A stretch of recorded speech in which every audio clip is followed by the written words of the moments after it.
Thank you very much, Madam Chairman. I've been a military lawyer for over 30 years. It's been one of the highlights of my life to serve in the Air Force. And during the debate about these techniques, I was very proud of the fact that every military lawyer came out on the side that the techniques in question were not who we are and what we want to be. We are one of the leading voices of the Geneva Convention. We have stood by the Geneva Convention since its inception, and I am convinced that the techniques in question violate the Geneva Convention, and I'm also convinced that they were motivated by fear of another attack. Put yourself in the shoes of the people responsible for defending the country right after 9/11. We'd been hit hard, and everybody thought something else was coming. And as we rounded these guys up, there was a sense of urgency and a commitment to never let it happen again that generated this program. Who knew what, when? I don't know. All I can tell you is that the people involved believed they were trying to defend the country and what they were doing was necessary. Did they get some good information? Probably so. Has it been a net loser for us as a country? Absolutely so. All I can say is that the techniques in question were motivated by fear of another attack, and people at the time thought this was the best way to defend the nation. I accept that on their part. But as a nation, I hope we have learned the following: that in this ideological struggle, good versus evil, we need to choose good. There's no shortage of people who will cut your heads off, and the techniques in question are nowhere near what the enemies of this nation and radical Islam would do to people under their control. There is no comparison. The comparison is between who we are and what we want to be. In that regard, we made a mistake. No one is going to jail because they should not, because the laws in question, the laws that existed at the time of this program, were, to be generous, vague. So I spent about a year of my life with Senator McCain working with the Bush administration and colleagues on the Democratic side to come up with the Detainee Treatment Act, which clearly puts people on notice what you can and can't do. Going forward, we fixed this problem. How do I know it's a problem? I travel. I go to the Mideast a lot. I go all over the world. And it was a problem for us. Whether we like it or not, we're seen as the good guys. I like it. And sometimes good people make mistakes. We have corrected the problem. We have interrogation techniques now that I think can protect the nation and live within our values.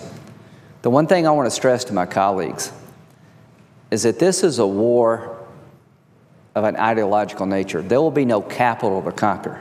We're not going to take Tokyo, and we're not going to take Berlin. There's no Air Force to shoot down. There's no Navy to sink. You're fighting a radical, extreme ideology that's motivated by hate.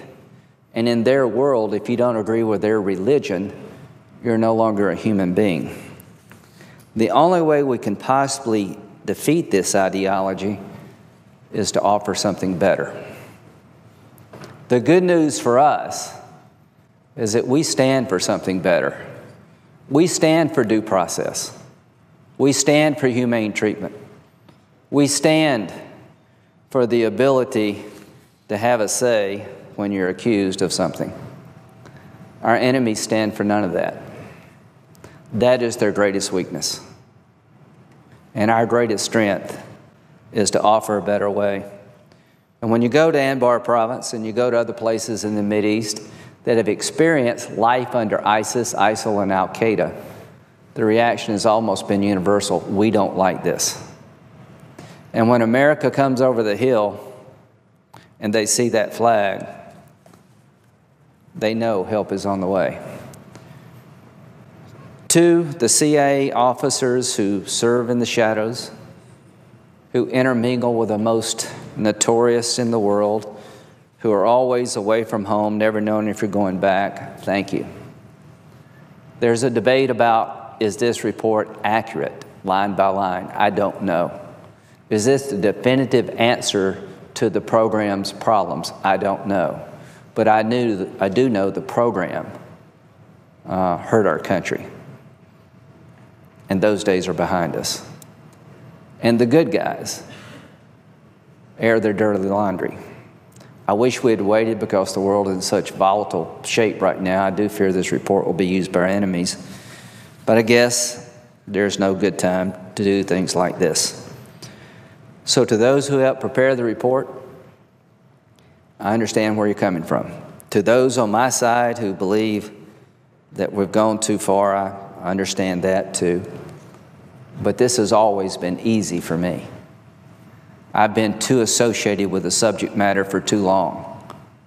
Every time our nation cuts a corner, and every time we act out of fear and abandon who we are, we always regret it. That's happened forever.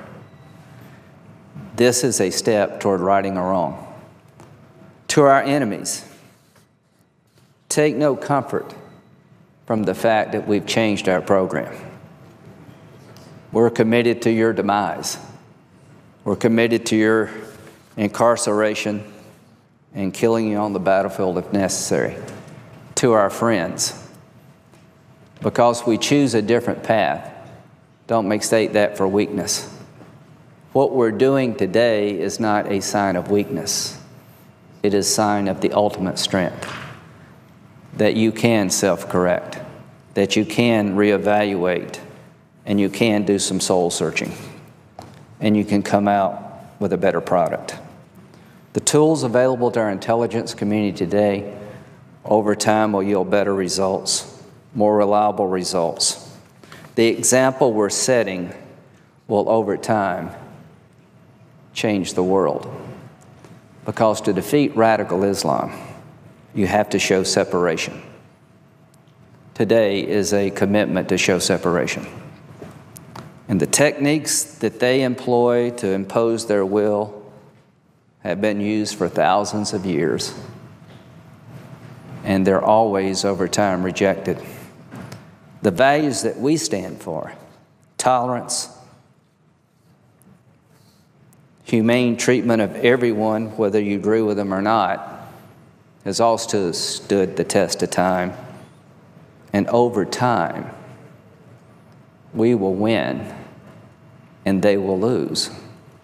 And today is about making that time period shorter, because the sooner America can reattach herself to who she is, the worse off the enemy will be. Thank you. I yield.